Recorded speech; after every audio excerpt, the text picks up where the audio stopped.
Eu gostaria de compartilhar com vocês parte de um testemunho de uma pessoa salva que já serviu ao diabo. Quando o ouvi dar o seu testemunho, eu não queria acreditar, pois foi muito desafiador. Tive que jejuar diante do Senhor por 10 dias, perguntando-lhe: Senhor, isso é verdade? Foi nesse momento que o Senhor começou a me ensinar as coisas que acontecem no reino espiritual quando oramos. Este homem nasceu depois que seus pais tinham se dedicado a Lúcifer. Quando ele ainda estava no útero, eles realizaram vários rituais para dedicá-lo ao serviço de Lúcifer. Aos 4 anos de idade, ele começou a exercer o seu poder espiritual e seus pais começaram a temê-lo. Quando ele tinha 6 anos de idade, seu pai o levou a algumas bruxas para que elas o treinassem. E aos 10 anos, ele já fazia tremendas façanhas para o reino do diabo e já era temido por bruxas comuns. Ele ainda era um menino, mas já era tão terrível nas coisas que fazia. Quando fez 20 anos, já era um jovem com muito sangue em suas mãos. Ele matou à vontade. Tinha a capacidade de deixar o seu corpo através da meditação transcendental. E ele podia levitar. Às vezes, seu corpo se levantava do chão e ficava no ar. Às vezes, ele entrava em transe e deixava seu corpo. Seu corpo ficava para trás enquanto ele saía para o mundo através de uma prática chamada viagem astral. Ele foi usado por Satanás para destruir ou dividir muitas igrejas e levou à ruína muitos pastores. Um dia, ele foi designado para destruir uma igreja que estava em campanha de oração. Havia muita confusão e divisão na igreja. Ele começou a trabalhar contra ela, mas nesse momento o pastor chamou toda a igreja para fazer jejum. Como a igreja começou a jejuar, houve muito arrependimento e muita reconciliação. As pessoas se reuniram e começaram a orar para o Senhor trabalhar no meio delas. Elas continuaram intercedendo e clamando a Deus para ter misericórdia delas e intervir em suas vidas. À medida que os dias passavam, o homem veio de novo e de novo contra a igreja com espíritos demoníacos. Mas uma palavra profética veio, dizendo aos cristãos para se levantarem e travarem uma guerra contra os poderes das trevas que estavam atacando a igreja. Então, um dia, o homem deixou seu corpo em seu quarto para ir numa viagem astral. Ele liderou uma poderosa força de espíritos demoníacos contra a igreja. Agora, este é o seu testemunho. Seu espírito moveu-se através do ar sobre a igreja e tentou atacá-la, mas havia uma cobertura de luz sobre a igreja. De repente, um exército de anjos atacou e lutou contra eles no ar. Todos os demônios fugiram, mas ele foi preso pelos anjos. Sim, preso por anjos. Ele encontrou-se detido por cerca de 6 anjos. Trouxeram-no através do telhado, bem diante do altar da igreja. Ele apareceu lá enquanto as pessoas estavam orando.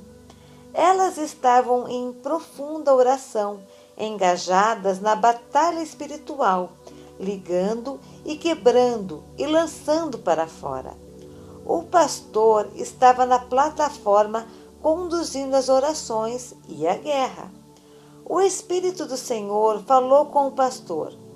O jugo foi quebrado e a vítima está aí atrás de você.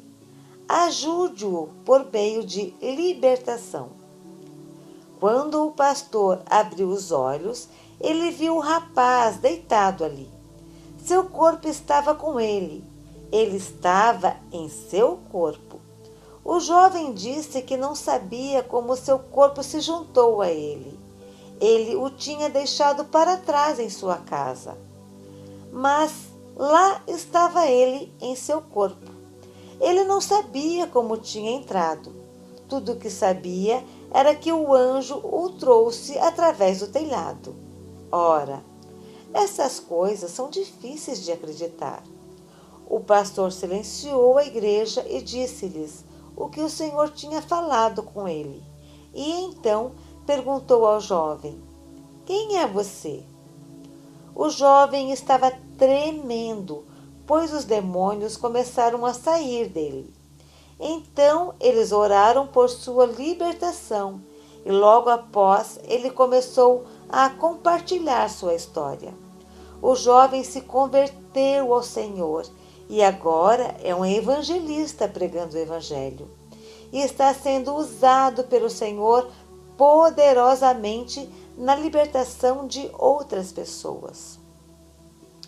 Uma noite eu, John Mullins, fui a um jantar. A única razão pela qual eu fui era que alguém tinha me dito que esse jovem estava lá. E eu estava muito curioso para vê-lo e descobrir se a história era verdadeira. Então eu participei do jantar e mais tarde foi dado a ele a oportunidade de dar o seu testemunho. Ele falou sobre muitas coisas. Às vezes ele chorava por causa das coisas que tinha feito. Quando terminou, ele fez um apelo. Havia muitos pastores na sala. Ele disse: Rogo a vocês, pastores, por favor, ensinem o povo a orar. As pessoas que não oram podem ser usurpadas em qualquer coisa pelo diabo. E existem maneiras que o inimigo usa para explorar suas vidas e suas orações. O inimigo sabe como explorar as orações daqueles que não sabem como orar. Ensinem as pessoas a usar a armadura espiritual que Deus proporciona. Efésios 6, versículos 13 ao 18. Então, ele contou como levou expedições através do ar. Ele ia com outros agentes satânicos e muitos espíritos demoníacos. Era como se eles estivessem trabalhando em turnos, da mesma forma que você tem que ir trabalhar no seu turno. Ele tinha um turno regular, no qual ele era obrigado a ir e travar guerra nos céus. Ele disse que nos lugares celestiais, no mundo espiritual, quando a terra é coberta por um manto de escuridão, a cobertura é tão densa que é como rocha sólida e abrange toda a área. Os espíritos são capazes de ir por cima e por baixo dessa cobertura e de lá influenciar os acontecimentos na terra. Quando os maus espíritos e os agentes satânicos humanos terminam seus turnos, eles vão para a terra nos pontos de aliança, na água ou na terra, para revigorar seus espíritos. Como eles revigoram seus espíritos? Pelos sacrifícios que as pessoas fazem nesses altares.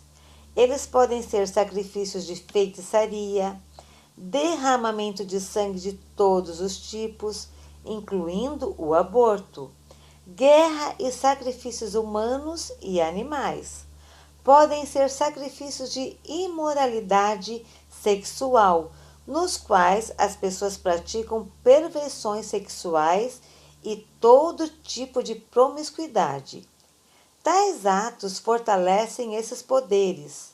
Existem muitos tipos diferentes de sacrifícios. Ele lhe disse que quando os agentes satânicos estão nas regiões celestiais e os cristãos começam a orar na terra, as orações dos cristãos aparecem para eles em 3 formas. Todas elas aparecem como fumaça que estão subindo em direção ao céu. Algumas orações aparecem como fumaça que deriva ao longo e desaparece no ar. Estas orações vêm de pessoas que têm pecado em suas vidas que não estão dispostas a tratá-los. Essas orações são muito fracas, pois elas são desintegradas e desaparecem no ar. Outro tipo de oração é também como fumaça. Levanta-se para cima até atingir a rocha, mas não consegue romper a rocha. Estas orações geralmente vêm de pessoas que tentam se purificar, mas não têm fé quando oram. Elas costumam ignorar outros aspectos importantes que são necessários quando ora. O terceiro tipo de oração é como a fumaça que está cheia de fogo. Quando sobe, é tão quente que quando atinge a rocha começa a derreter como cera, perfurando a rocha e a atravessa. Muitas vezes, quando as pessoas começam a orar, suas orações parecem com o primeiro tipo. Mas como elas continuam orando, suas orações mudam e tornam-se como o segundo tipo de oração. E como elas continuam orando, de repente, suas orações inflamam em chamas. Suas orações tornam-se tão poderosas que perfuram a rocha. Muitas vezes, os agentes do mal notam que as orações vão mudando e chegando muito perto de se tornar fogo. Esses agentes então comunicam outros espíritos da terra e dizem-lhes: distraia essa pessoa da oração. Impeçam-nos de orar, detenha-nos. Muitas vezes os cristãos se rendem a essas distrações. Eles estão buscando, arrependendo-se e permitindo que a palavra examine o seu espírito. Sua fé está crescendo.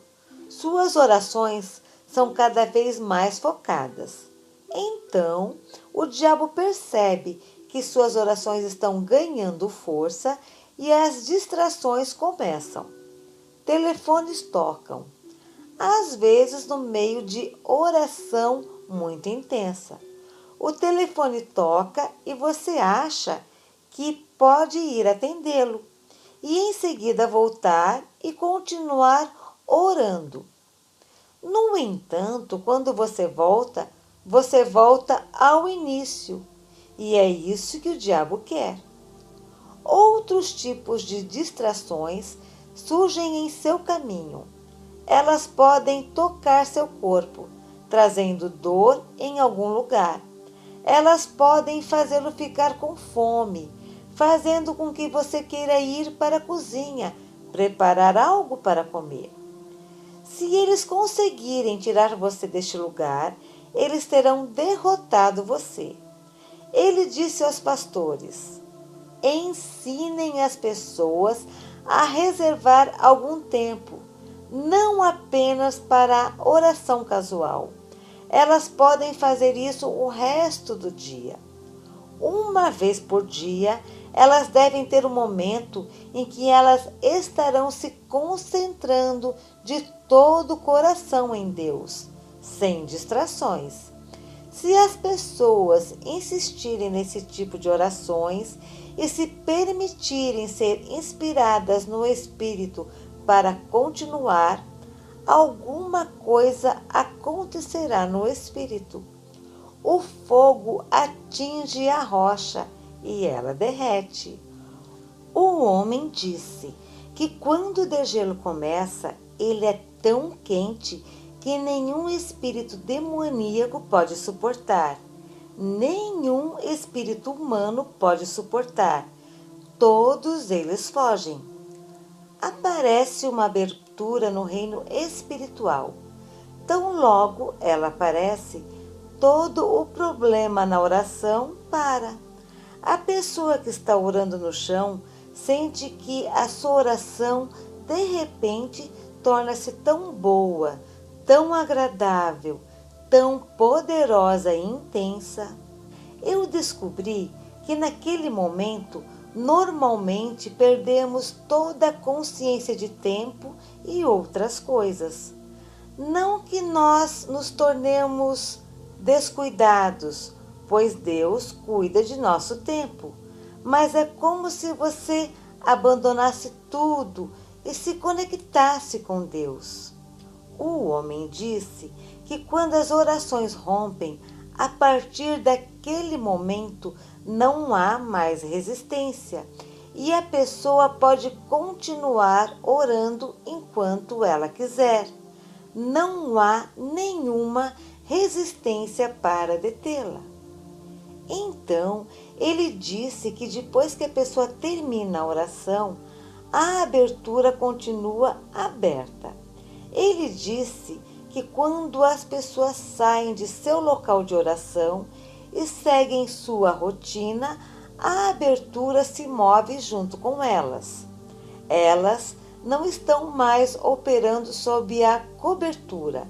Elas estão operando sob um céu aberto. Ele disse que nesse estado o diabo não pode fazer o que quiser contra elas. A presença do Senhor é como um pilar do céu sobre suas vidas. Elas são protegidas e há tanto poder dentro do pilar que por onde elas forem, a presença toca outras pessoas também. Elas discernem o que o inimigo tem feito em outras pessoas. E enquanto elas falam com as pessoas que estão junto delas, essas pessoas também vêm para dentro do pilar. Enquanto elas ficam dentro do pilar, todas as amarras impostas pelo inimigo enfraquecem. Então, quando as pessoas que experimentaram este avanço espiritual compartilham Jesus Cristo com os pecadores, a resistência dos pecadores é baixa. É muito fácil trazê-los até a salvação quando oram pelos enfermos ou sobre outras coisas. A presença que está com elas faz toda a diferença. O homem disse que o diabo odeia essas pessoas. Ele disse que em lugares onde a oração acontece regularmente dessa forma, a presença vem sobre aquele lugar e não sai mais. Quando as pessoas que não conhecem a Deus entram em tal lugar, todas as amarras de repente se enfraquecem. Se alguém está disposto a servi-las com paciência e amor, elas podem facilmente ser atraídas para a salvação. Não pelo poder nem pela força, mas pelo Espírito de Deus que está presente. Mas ele disse que, se ninguém se preocupa em alcançá-las, elas apenas entram na sua presença, sentem-se condenadas e começam a debater se devem ou não ceder. Se elas não são atraídas para a salvação, quando se afastam daquele lugar, suas amarras ficam mais fortes e o diabo tenta o seu melhor para impedi-las de entrar em um ambiente como esse novamente. Como você pode imaginar, todos nós ficamos olhando para o homem enquanto ele nos contava as coisas que costumava fazer e ver. Em seguida, ele nos disse o que os inimigos faziam para aqueles que rompiam em oração. Ele disse que marcavam essas pessoas e os estudavam. desenterravam tudo o que pudessem encontrar sobre eles. Então sabiam de suas fraquezas. Quando alguém superasse em oração e rompesse, eles se comunicavam com outros espíritos dizendo: marque-o com isso, isso e isso. Estes são os seus pontos fracos. Entretanto, quando a pessoa sai de seu quarto de oração, o espírito de oração é sobre ela. A presença é com ela. Seu espírito é elevado e a alegria do Senhor é a sua força. No entanto, o inimigo sempre tenta trazer coisas que possam distraí-la de se concentrar no Senhor. Se a fraqueza da pessoa é na área de temperamento, o inimigo vai levar pessoas a fazer coisas para deixá-las irritadas. Se ela não é sensível ao Espírito Santo e se permite perder a paciência, ela tira os olhos do Senhor. Ela fica irritada, se sente furiosa. Então, depois de alguns minutos, ela quer esquecer tudo e seguir em frente com a alegria do Senhor. No entanto, não se sente mais alegre. Ela tenta se sentir bem de novo, mas não pode. Por quê? Enquanto ela estava cedendo à tentação, os demônios estavam trabalhando duro para fechar a abertura acima dela. Depois de terem restaurado a rocha, a presença é cortada. A pessoa não deixa de ser um filho de Deus, mas o extra de unção sobre a sua vida, a presença que buscou além do seu próprio esforço, é cortada. O inimigo busca conhecer as suas áreas de fraqueza. Se a fraqueza é a tentação de cometer imoralidade sexual, o inimigo vai preparar pessoas ou eventos, algo para despertar a paixão de repente e para levar à tentação. E se a pessoa cede à tentação e abre a mente para receber e entreter os seus pensamentos, quando ela volta e quer estar novamente na unção, ela descobre que a unção não está mais lá. Você pode dizer: isto não é justo. Basta lembrar o que a Bíblia diz. Coloque o capacete da salvação. Vista a couraça da justiça. Nós, normalmente, não entendemos o papel dessas armas na guerra. Mas lembre-se que Jesus nos ensinou no final da oração do Senhor: não nos deixeis cair em tentação, mas livrai-nos do mal. Toda vez que você tiver um avanço na oração, lembre-se que você ainda é um ser humano fraco. Lembre-se que ainda não foi aperfeiçoado. Diga ao Senhor: Senhor, que eu tenha gostado deste momento de oração, mas quando eu sair para o mundo, livra-me da tentação. Não me permita cair na armadilha do diabo. Eu sei que o inimigo está estabelecendo uma armadilha lá fora. Eu não sei de que forma ele vai fazer. E sei que ainda sou fraco em determinadas áreas. Dadas certas circunstâncias, vou ceder à tentação. Proteja-me, Senhor. Quando eu estiver indo para o caminho onde a armadilha foi armada, faça-me virar para o outro lado. Intervenha, ó Senhor. Não me deixe lutar só na minha própria força e habilidade. Livra-me do mal. Deus é capaz de fazê-lo. Ele é capaz. É por isso que as coisas acontecem às vezes. Tudo que você precisa dizer é: obrigada, Jesus. É por isso que o apóstolo Paulo escreveu no livro de 1 Tessalonicenses: dê graças a Deus em tudo, pois esta é a vontade de Deus em Cristo por você. Algumas coisas não são boas, elas são dolorosas e nos perguntamos por que Deus permite que aconteçam. Mas se soubéssemos do que Ele está nos salvando, nós o agradeceríamos. Quando aprendemos a confiar no Senhor, nós o agradeceremos em tudo.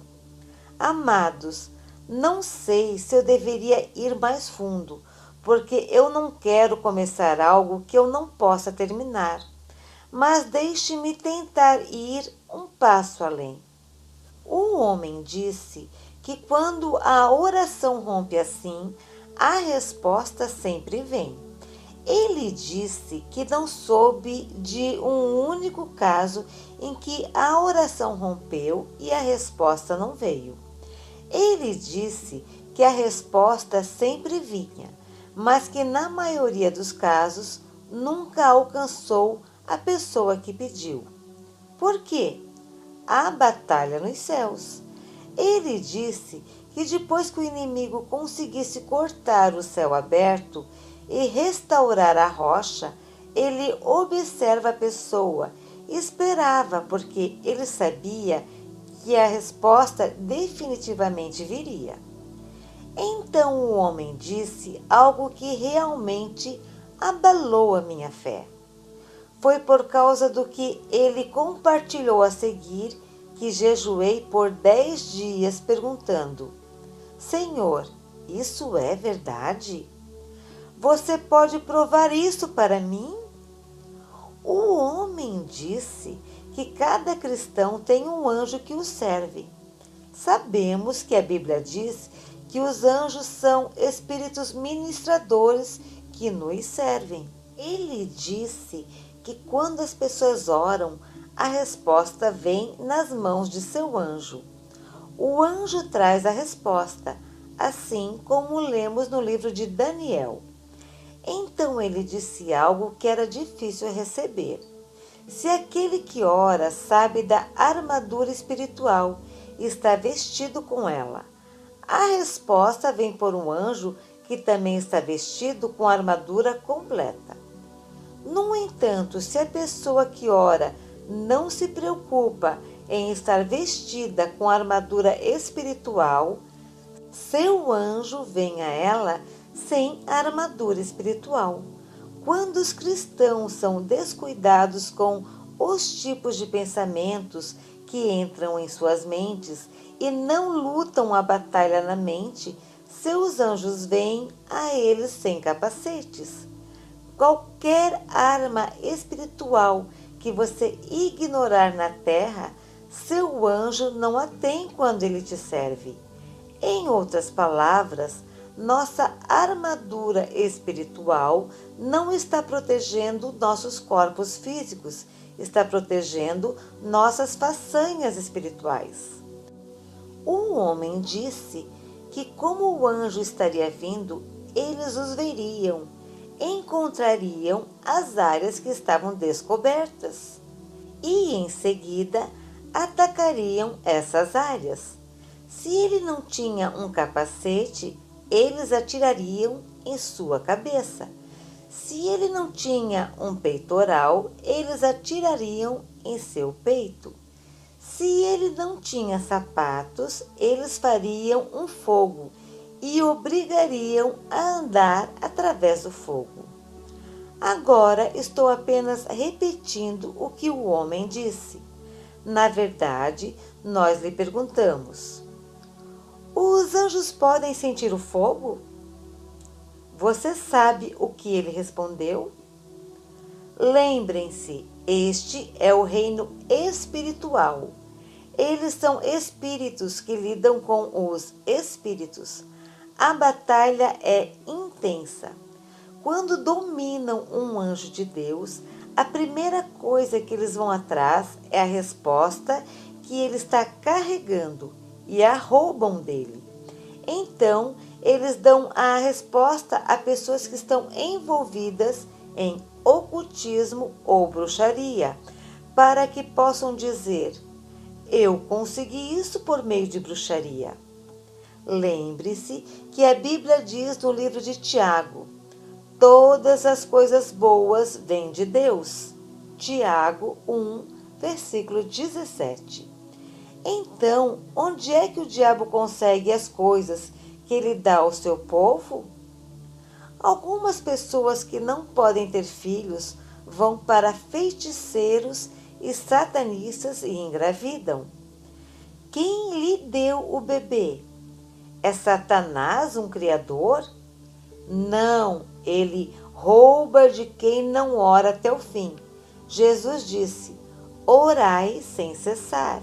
E então ele disse: mas quando o Filho do Homem vier, encontrará fé? Ele vai encontrar você ainda esperando? Ou será que você desistiu e o inimigo roubou aquilo pelo que você orou? Então o homem disse que eles não ficavam satisfeitos apenas em roubar a resposta. Eles também queriam deter o anjo. Eles começariam a lutar contra ele. E ele disse que às vezes eles teriam sucesso em segurar e amarrar o anjo. Ele disse que quando isto acontece, o cristão na terra se torna uma vítima também. Ele pode fazer qualquer coisa para este cristão, porque ele fica totalmente sem auxílio no reino espiritual. Perguntei-lhe: você quer dizer que um anjo pode ser mantido em cativeiro pelas forças demoníacas? O homem não conhecia as escrituras na época em que ele estava dizendo tudo isso. Ele não conhecia os versículos. Ele estava apenas compartilhando suas experiências. Ele disse que não conseguia segurar o anjo por muito tempo, porque como outros cristãos orariam em outro lugar, reforços viriam e o anjo sairia livre.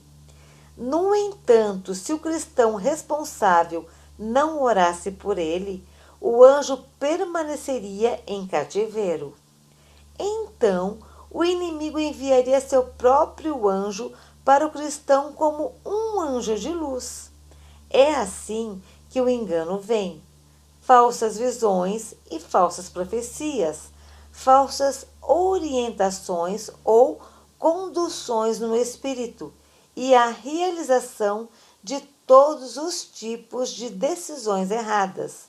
E muitas vezes essa pessoa fica aberta a todos os tipos de ataques e escravidão. Deixei o jantar extremamente preocupado. Eu perguntei ao Senhor: Senhor, eu não quero nem tentar acreditar nisso.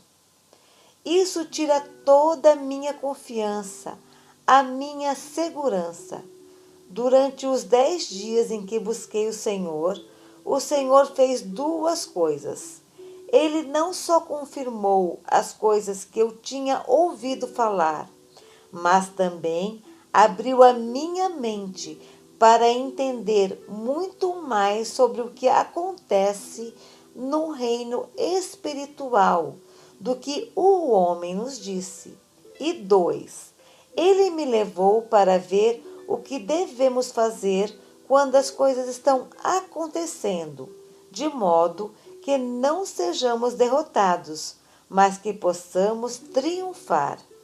Precisamos conhecer e realmente chegar a um termo com 3 coisas. Primeiro, como usar as armas da nossa milícia? A Bíblia chama de armadura de Deus.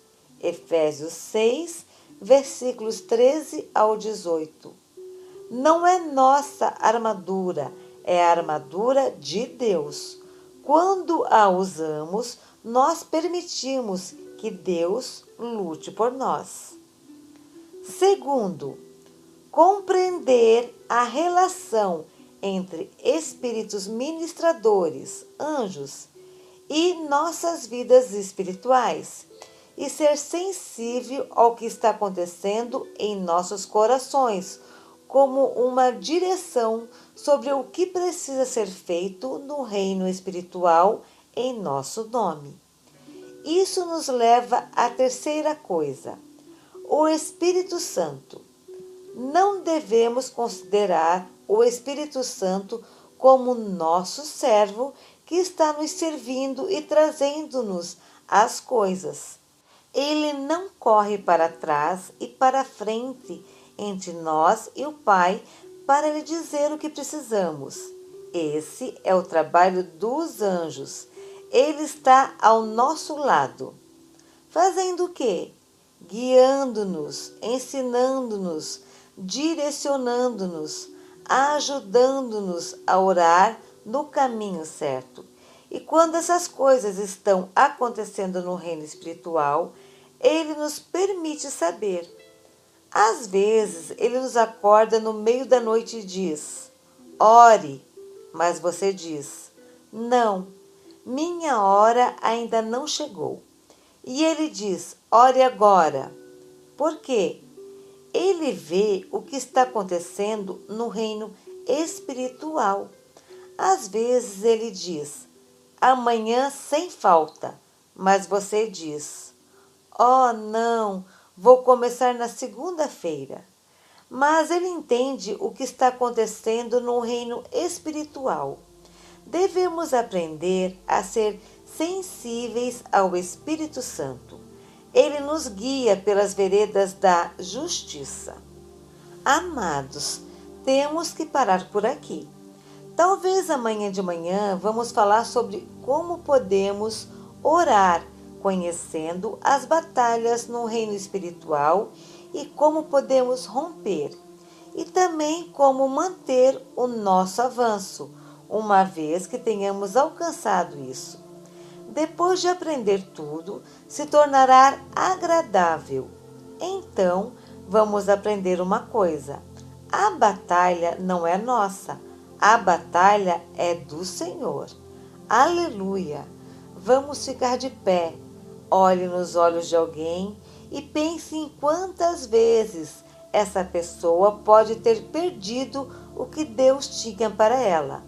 Junte-se as mãos, se puder, com 2 ou 3 pessoas e digam uns aos outros: não há necessidade de mais nenhuma derrota. Podemos vencer. Há poder suficiente para vencer. Jesus já terminou o trabalho.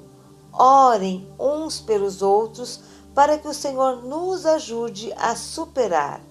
Nós não devemos perder a graça suficiente, poder suficiente para a vitória. Obrigada, Jesus. Shalom.